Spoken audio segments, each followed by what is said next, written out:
В Якутии создадут специальную рабочую группу для информационного обмена, а также формирования технико-экономического обоснования проекта по строительству завода по производству карбамида. Такое решение было принято после прошедшей накануне встречи с общественностью в Мегино-Кангаласском районе. Кроме того, было заявлено, что инвестиционное решение будет принято в течение 4 месяцев. Напомним, завод планируют построить в поселке Нижний Бестях Мегино-Кангаласского улуса.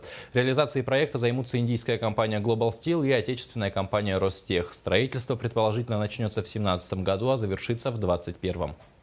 Мы заинтересованы в том, чтобы на нашей земле, у нас в республике реализовывались инвестиционные проекты, которые будут давать дополнительные рабочие места, давать прирост нашего валового регионального продукта, давать новые налоги.